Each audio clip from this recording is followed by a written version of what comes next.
Hakuna Matata. What a wonderful phrase. Hakuna Matata.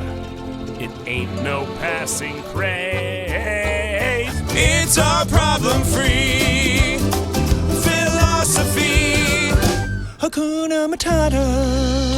This cast, man, this is such a fascinating group of people that we made get together. Like, can you just tell me the process of getting these people together and what it was like working with them? You know, you have a story that everybody knows so well with Lion King. You have all of the things that people understand and come to expect from it. And so you have to take advantage of the opportunities where you can differentiate yourself. And part of that is casting and hearing all of these great actors interpret scenes, interpret songs, and bring their own personality to it. So the cast was very important to get that just right. So how does it feel to be not only a part of this yourselves, but to also be a part with James Earl Jones and Beyonce and Donald Glover and all these wonderful people? Well, I go to work depending on what the script is, always. But then I want to know who else is going to be there. Because it's like going to sea. You know, who am I going to be on the Pacific with a sail, and it's just us in a boat, and we got to get to shore. So you always want to make sure you're in a boat with people that can pull their way to shore. You don't want to sink. I agree. It's very exciting. It's a terrific cast. And that's an incredible part of it. I like to think that I was the first cast, and then everybody sort of came on board. The magnet. You got the boat. Yeah. Once they got me, they knew they had something. It's a gift he'll never forget. Was that fascinating for you guys, or even a little bit intimidating to be a part of this, knowing the story and knowing that it's based on the original? You know, when you train for the Olympics, they say, hey, today is the day for your race. You're like, I hope it's like, put me in, coach. And you trust, again, that the people that, your teammates, when they pass that baton, they'll put it right there. You know that coach, Jon Favreau, has your back, and he is telling the story with everything that we all bring to it. Having a ferocious lion around might not be such a bad idea. Well, then can we keep him? Yes, of course we can keep him. Well, My God, who is the brains of this operation? We're gonna name him Fred. Since there was a Timon and Pumbaa before you, were you like, how are we gonna make this our own, but also pay homage, that sort of thing? Yeah, that was kind of finding a balance between those two things, what we wanted to do. Yeah, I wasn't that. I mean, I tend to approach things with a reckless abandon that has generally not served me well. But I really trusted Jon, and I just assumed that they wanted me in the movie for certain reasons, and I should just do my best. And if I wasn't right, it was their fault.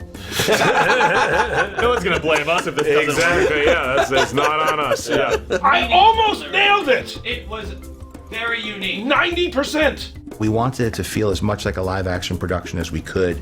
And part of how we did that is filming it as though you would, getting the performances as you would in a live-action environment. So, if you had the Hakuna Matata stuff, you'd have Billy and Seth in a black box theater, and I'd let them overlap and try it different ways and improvise. And then you bring in Donald Glover, you get a whole other level of improvisation on top of that. You guys sounded great. I think it was one of the first days. Yeah. If not the first day. It was the first day. The first day, Jon had us throw our scripts down and literally improvise the entire movie. Every scene that we were in. It was incredibly loose, and a lot of the stuff from that actually wound up in the movie. Hakuna Matata. Hakuna Matata. Most people get a bigger reaction when we say it okay. Some people start clapping Hakuna immediately. Matata. How much of the improv was going on that you feel like made it, and how much more it might be out there on the cutting room floor? Oh, there's a lot more. We Is there a recorded movie? for hours and hours. I think Jon Favreau said there's a whole movie you can make using what was not used in the movie, although it would probably not get the same rating. No. But if anything, I'm amazed at how much of it they did use. Yeah. That's what I look at. I'm like, wow, they a lot of that is stuff that we just came up with, which is so nice. What's the motto?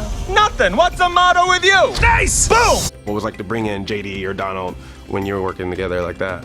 amazing. So much fun. Yeah, JD's incredible. He has more confidence than all the rest of us Combined, yes. That kid is fine. Yeah, exactly. And Donald is one of the most talented people working in multiple mediums. But also, you would never know that he's such a huge star because he's so chill and so collaborative and so down to earth. Being able to get in there and just play around and be fun together, and then come back and see what you did, and then clean it up a little bit, or have more fun, or go into direction.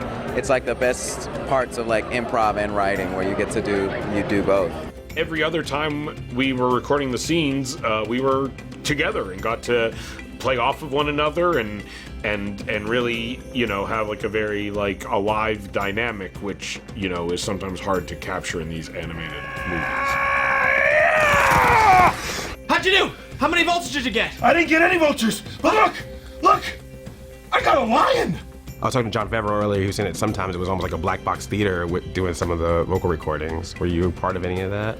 Well, I did a couple of variations. So I did some of it on my own, and then some of it with Donald, some of it with Florence, and so there was a couple, you know, a few different ways that I was approaching it. You were more I was a solo. I couldn't be paired with anyone. They didn't, you know, I needed It was to be her isolated. request, actually. She was saying, I don't want to work with any of those guys. I don't want to see them. For everything the light touches is yours for the kill. The Pride Lands are not yours to give. The king controls those hunting grounds.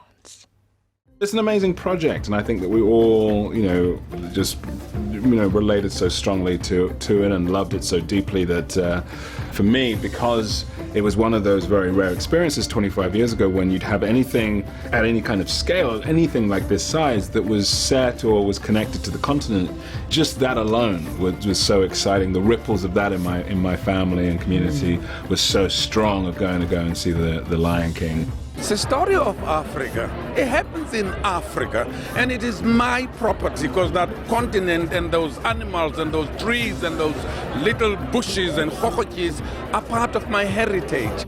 It's a project that I've loved all my life, really. You must take your place in the circle of life.